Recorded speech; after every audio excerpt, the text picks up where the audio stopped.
En primer lugar, el objetivo obvio es continuar con la labor iniciada. Eso es fundamental porque se llevaban unos meses, se habían lanzado unos proyectos y hay que continuar con esos proyectos, ¿no? Se habían lanzado, pero no se habían, incluso algunos ni siquiera se había empezado a desarrollar. Pues tenemos una ley de estabilidad presupuestaria que se va a empezar a debatir el mes que viene, que vamos a esperar qué sucede. Hoy mismo me van a dar posiblemente los datos de la redacción del anteproyecto de la ley de estabilidad presupuestaria que se presente a nivel nacional, porque habrá que coordinar las dos legislaciones. Existía un plan de reestructuración del sector público que se va a poner en marcha, pero está pendiente. Existía un proyecto para ahorrar gasto corriente, un plan de ahorro de gasto corriente que sí que está en marcha, que empezaremos a hacer las evaluaciones en breve, trimestralmente, etcétera. Había una cantidad de proyectos que estaban en marcha y que los vamos a desarrollar o los vamos a poner en funcionamiento. Nos hemos encontrado unas cuentas enfermas, yo siempre digo eso, y por tanto lo primero que hay que hacer es estabilizarlas. Por eso hablo tanto de la estabilidad presupuestaria, es un poco muy parecido. Hay que estabilizar al enfermo y una vez que ha cogido fuerza lo vamos a lanzar hacia adelante. Se tenga en cuenta que nos hemos encontrado una comunidad autónoma con 3.300 millones de deuda, que está ahí pendiente. Nos hemos encontrado con cerca de 465 millones de euros en cajones, en trailers, digo yo siempre. Eso no cabe en un cajón, porque eran 171.200 facturas. Es decir, ese volumen de facturas, 170.000 facturas, solo caben en un camión. Bueno, pues eso no lo hemos encontrado, lo hemos incorporado al presupuesto, por tanto ya está registrado presupuestariamente y a partir de ahora se va a poder pagar en la medida en que se pueda. Desde luego, el rigor es fundamental, es decir, vamos a ver si se ha cumplido o no la normativa, vamos a ver si se ha cumplido o no los criterios en la contratación, vamos a ver o no ese control económico financiero.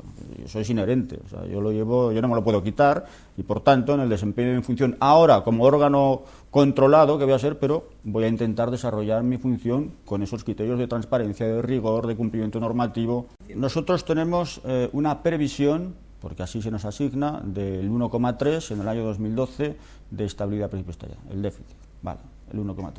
Si se desarrolla todo con normalidad, si no hay sustos añadidos, y la podríamos cumplir.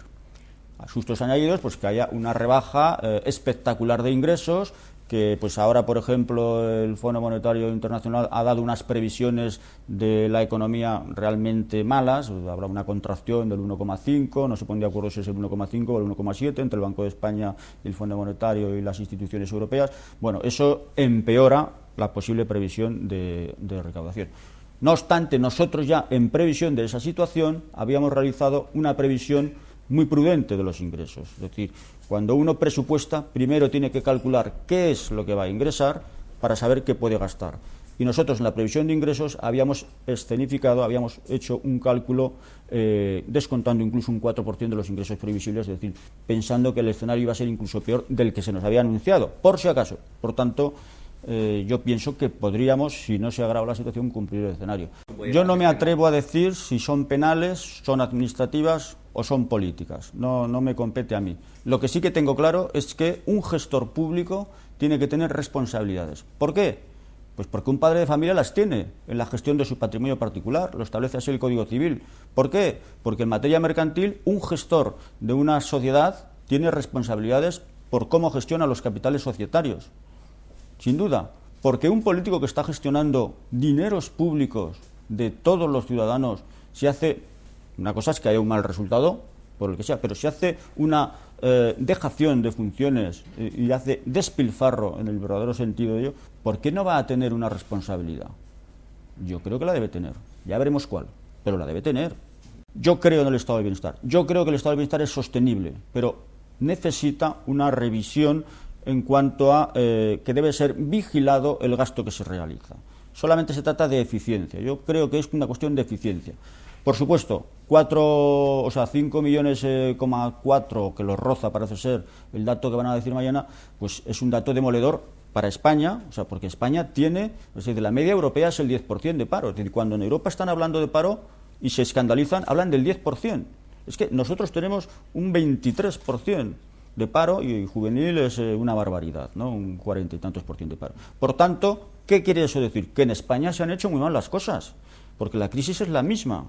Yo creo que lo que sí que debe de en algún momento ya cerrarse, si es que eso se puede cerrar, es un modelo de financiación autonómico que dure un tiempo, que sea capaz de durar una década, porque los modelos que hemos tenido hasta el año 2002, que no había sido transferida a la sanidad, pero desde el 2002, o sea, son modelos que están permanentemente en revisión o con una serie de aplicaciones que los hace, no surten efecto.